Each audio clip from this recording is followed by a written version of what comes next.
मार्गशीर्ष मास शुक्ल पक्ष, मोक्षदा एकादशी। युधिष्ठिर बोले, देव देवेश्वर, मार्गशीर्ष मास के शुक्ल पक्ष में कौन सी एकादशी होती है, उसकी क्या विधि है तथा उसमें किस देवता का पूजन किया जाता है। स्वामिन, ये सब यथार्थ रूप से बताइए। श्री कृष्ण ने कहा, नृप श्रेष्ठ, मार्गशीर्ष मास के शुक्ल पक्ष की एकादशी का वर्णन करूंगा, जिसके श्रवण मात्र से वाजपेय यज्ञ का फल मिलता है। उसका नाम मोक्षदा एकादशी है, जो सब पापों का अपहरण करने वाली है।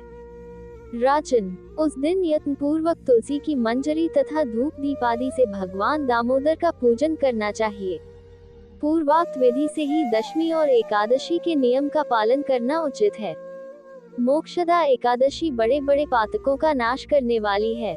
उस दिन रात्रि में मेरी प्रसन्नता के लिए नृत्य, गीत और स्तुति के द्वारा जागरण करना चाहिए। जिसके पितर पापवश नीच योनि में पड़े हों, वे इस एकादशी का व्रत करके इसका पुण्यदान अपने पितरों को करें तो पितर मोक्ष को प्राप्त होते हैं। इसमें तनिक भी संदेह नहीं है। पूर्व काल की बात है, वैष्णवों से विभूषित परम रमणीय चंपक नगर में वैखानस नामक राजा रहते थे। वे अपनी प्रजा का पुत्र की भांति पालन करते थे। इस प्रकार राज्य करते हुए राजा ने एक दिन रात को स्वप्न में अपने पितरों को नीच योनि में पड़ा हुआ देखा। उन सबको इस अवस्था में देखकर राजा के मन में बड़ा विस्मय हुआ और प्रातःकाल ब्राह्मणों से उन्होंने उस स्वप्न का सारा हाल कह सुनाया। राजा बोले, ब्राह्मणों, मैंने अपने पितरों को नरक में गिरा हुआ देखा है। वे बारंबार रोते हुए मुझसे यूँ कह रहे थे कि तुम हमारे तनुज हो, इसलिए इस नरक समुद्र से हम लोगों का उद्धार करो। द्विजवरों, इस रूप में मुझे पितरों के दर्शन हुए हैं, इससे मुझे चैन नहीं मिलता। क्या करूं? कहाँ जाऊं? मेरा हृदय रुंधा जा रहा है।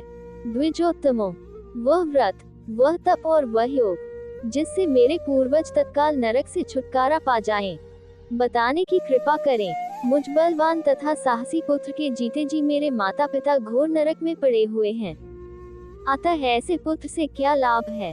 ब्राह्मण बोले, राजन, यहाँ से निकट ही पर्वत मुनि का महान आश्रम है। वे भूत और भविष्य के भी ज्ञाता हैं। नृप श्रेष्ठ, आप उन्हीं के पास चले जाइए। ब्राह्मणों की बात सुनकर महाराज वैखानस शीघ्र ही पर्वत मुनि के आश्रम पर गए और वहां उन मुनिश्रेष्ठ को देखकर उन्होंने दंडवत प्रणाम करके मुनि के चरणों का स्पर्श किया। मुनि ने भी राजा से राज्य के सातों अंगों की कुशलता पूछी। राजा बोले, स्वामिन, आपकी कृपा से मेरे राज्य के सातों अंग सकुशल हैं, किंतु मैंने स्वप्न में देखा है कि मेरे पितर नरक में पड़े हैं। अतः बताइए कि किस पुण्य के प्रभाव से उनका वहां से छुटकारा होगा। राजा की यह बात सुनकर मुनिश्रेष्ठ पर्वत एक मुहूर्त तक ध्यानस्थ रहे। इसके बाद वे राजा से बोले, महाराज, मार्गशीर्ष के शुक्ल पक्ष में जो मोक्षदा नाम की एकादशी होती है, तुम सब लोग उसका व्रत करो और उसका पुण्य पितरों को दे डालो। उस पुण्य के प्रभाव से उनका नरक से उद्धार हो जाएगा। भगवान श्री कृष्ण कहते हैं, युधिष्ठिर, मुनि की यह बात सुनकर राजा पुनः अपने घर लौट आए। जब उत्तम मार्गशीर्ष मास आया, तब राजा वैखानस ने मुनि के कथनानुसार मोक्षदा एकादशी का व्रत करके उसका पुण्य समस्त पितरों से पिता को दे दिया। पुण्य देते ही क्षण भर में आकाश से फूलों की वर्षा होने लगी। वैखानस के पिता पितरों से नरक से छुटकारा पा गए और आकाश में आकर राजा के प्रति ये पवित्र वचन बोले, बेटा, तुम्हारा कल्याण हो। ये कहकर वे स्वर्ग में चले गए। राजन, जो इस प्रकार कल्याणमयी मोक्षदा एकादशी का व्रत करता है, उसके पाप नष्ट हो जाते हैं और मरने के बाद वह मोक्ष प्राप्त कर लेता है। यह मोक्ष देने वाली मोक्षदा एकादशी मनुष्यों के लिए चिंतामणि के समान समस्त कामनाओं को पूर्ण करने वाली है। इस महात्म्य के पढ़ने और सुनने से वाजपेय यज्ञ का फल मिलता है।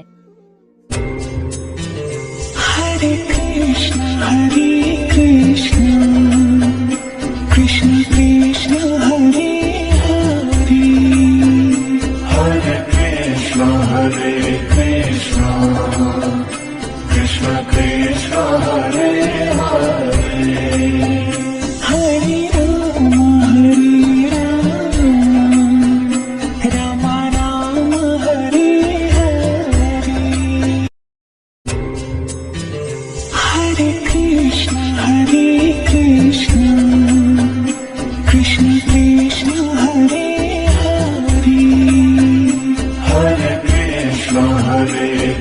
कृष्ण